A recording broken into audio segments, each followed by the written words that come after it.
Nowadays, it's extremely important to give the best information in a small amount of time. Here is 25 basics of filmmaking in 7 minutes.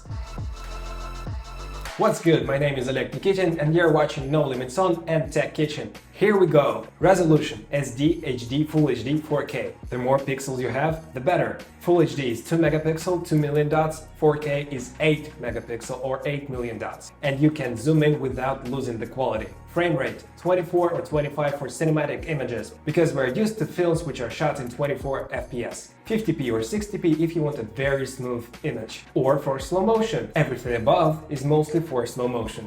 Aspect ratio 4:3 all TVs, 16:9 nowadays, 235:1 for cinematic images, widescreen, 9:16 for Instagram stories, 8-bit 16 million colors, 10-bit 1 billion colors. The more the better, you can use it in post. RAW, push and pull the image however you want. Bitrate, the amount of information which is recorded every second. The bigger the number, the better, and the files are heavier. Picture profile, contrast, saturation and sharpness of your image. Lower those parameters in camera to get more room in post. Log profile is the flattest image you can get, so you can color grade it in post in whatever way you want. Dynamic range determines if a camera sees the darkest and the brightest parts of the image, without losing the color information. The bigger it is, the better. Types of cameras, DSLR cameras. Canon 5D Mark II made a revolution in the world of small cameras, because it's had full-frame sensor and interchangeable lenses with Full HD video quality. Mirrorless cameras, powerful and compact.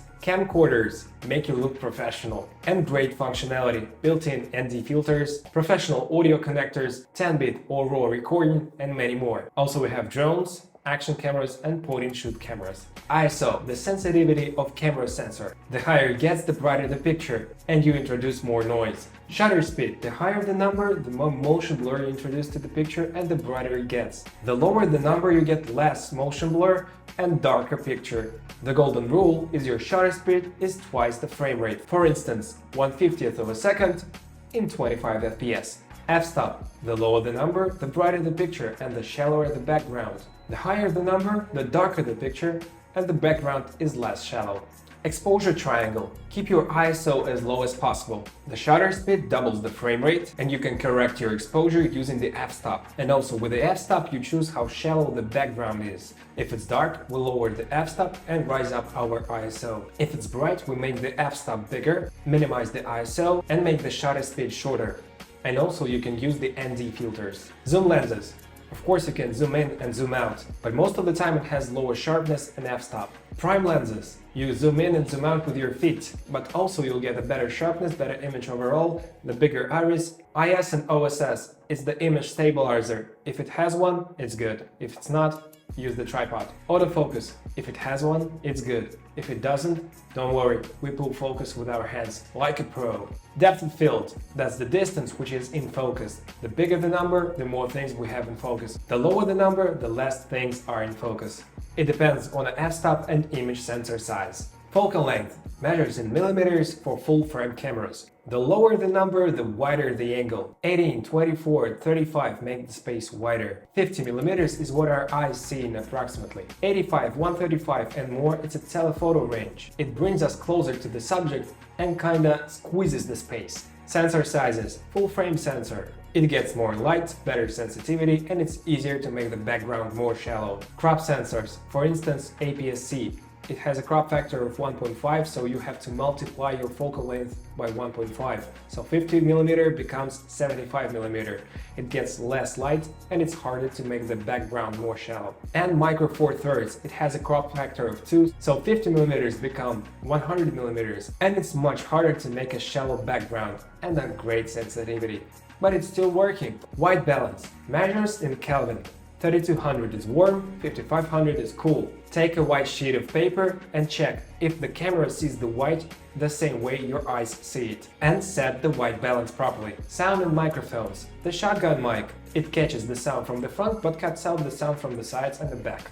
And the big shotgun mic with a dead cat. It cuts out the wind sound when it's windy outside. Also we have a lavalier mic which is great for interviews and a stereo mic which picks all the sound all around. Remember, the bigger the gain in camera in terms of sound, the more noise you introduce, the same as the ISO. The long shot shows the loneliness of the location.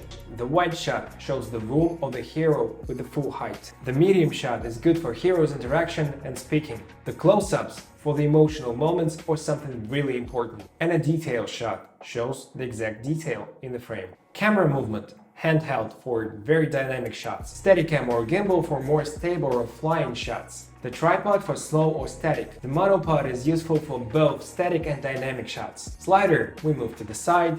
Crane, we move up and down. Russian arm, when you have a nice car and a lot of cash. A drone for bird's eye view. Natural lighting is the light of the sun.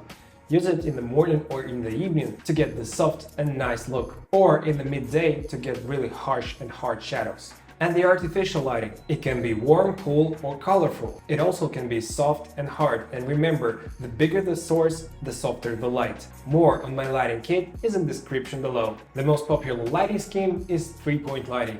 It's a key light, fill light, and backlight. And two most popular lighting looks is a high key when it's all bright and saturated, and a low key when it's all moody and dark. An extremely popular method is a Rembrandt lighting when you place your light source at a 45 degrees and you get a triangle under the eye.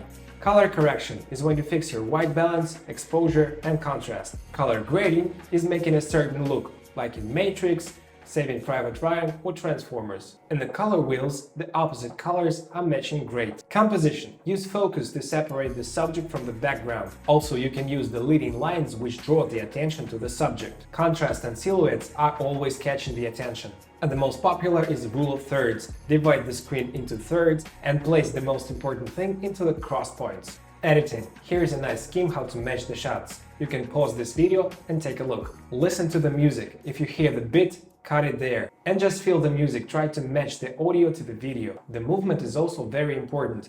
If a person or a camera moves to the right in the frame, try to use the next frame with the same movement. But remember, you have to know the rules, but you shouldn't follow them all the time if you know what you're doing. This is it, we did it. So we're moving on to the quote of the episode. I'm always doing that which I cannot do, in order that I may learn how to do it. And question of the episode, what if I didn't mention something? You can write it down in the comment section below. This was Olek Nikitin, No Limits on Tech Kitchen. See you later guys, thank you very much.